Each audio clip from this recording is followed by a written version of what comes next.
Musta ninyong tanan?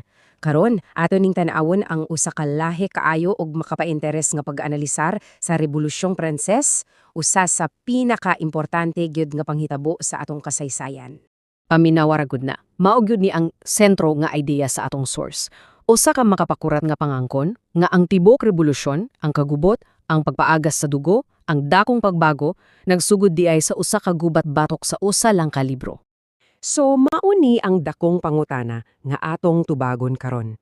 Ato ning susihon pag-ayo ang argumento sa atong source para masabtan nato kung giun sa nila pag-connect ang pagsalikway sa Biblia ngadto sa usa sa mga pinakadugong panghitabo sa kasaysayan sa Europe. Okay, para mas klaro, ani ang atong agiyanan. Una, tanawon-tanawon nato ang ilang sentro nga argumento.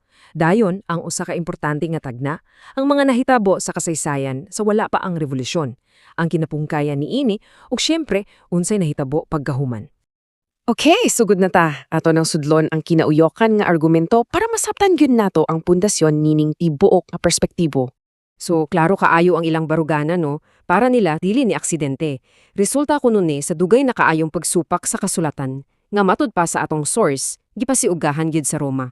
Karon, sa dili pa ta mo dive sa kasaysayan, kinahanglan mo sa nato sabton ang usa ka tagna gikan sa basahon sa pinadayag. Kay mao kuno ni ang blueprint sa tanan. So, kung hisgutan nato ang duha ka saksi, simple ra ang pasabot ana sumalaani nga pagtan-aw. Ang Biblia mismo, ang daan og bagong tugon. Mauni ang sentro nga simbolo sa tagna. Ania ang timeline nga ilang gipresenta? Usa ka taas kaayo nga panahon? 126 ka taon, diin ang gahom sa papa naa sa kinapungkayan. Ug sulod ang panahon na, ang Biblia o kanang duha ka saksi gipugnan kuno og gitago sa mga tao. Ug gining tanan matud pa natapos sa tuig 1798. Karon, kani, mas mubo pero kritikal kaayo ni nga yugto. Gitagna kuno nga sulod sa tulo og tunga ka adlaw o kun iihap sa tagna tulo og tunga ka tuig, ang mga saksi patyon sa dili pa sila mabanhaw. Hunong dumi gini nga numero ha, importante ni unya. Okay, mubalik ta sa kasaysayan. Atong tan-awan kung giunsa ni paglambo. Ani na ta sa parte nga mag-explain sa hinungdan. Giunsa kuno, sumala sa teksto, nga ang Pransya hinay-hinay nga nahulog sa kalaglagan. Og klaro kaayo dinhi ang ilang punto, di ba? Ang pagpili sa Pransisya nga isaligway ang reformasyon og ang Biblia, mao kuno ang pagpili sa dalan paingon sa kalisod imbes sa kalambuan. Gipakita sa atong source ang usa kang makalisang nga sunod-sunod nga pangitabo. Magsugod sa pagsalikway sa reformasyon, dayon ang massacre sa Saint Bartholomew. Imagine, 70,000 ang namatay. Pagkahuman, walay undang nga pagluto sa mga Protestante. Tungod ani, napugos magbiya ang mga pinakamaayo ug pinakautukan nga mga tao sa Pransya. Og unsa may resulta? Kay gipapahawa man nila ang mga tao nga naay baruganan, nahurot kuno ang konsensya sa nasod.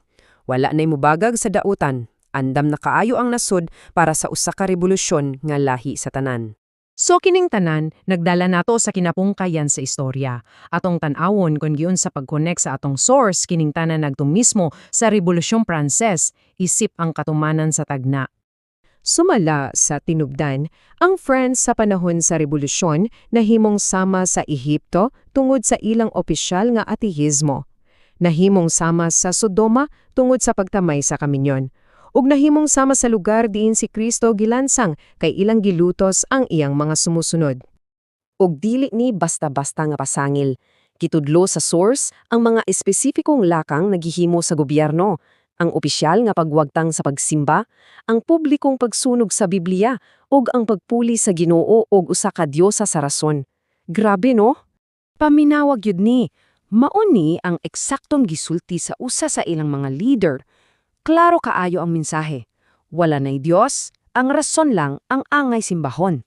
Mauni, matod sa source, ang tingog sa usa ka nasod nga opisyal nang nagdeklaro og gubat sa Ginoo. Apan, wala diha natapos ang istorya. Kay kung naay kamatayan sa Biblia sa Francisca, sumala sa tinubdan, naapoy pagkabanhaw nga misunod.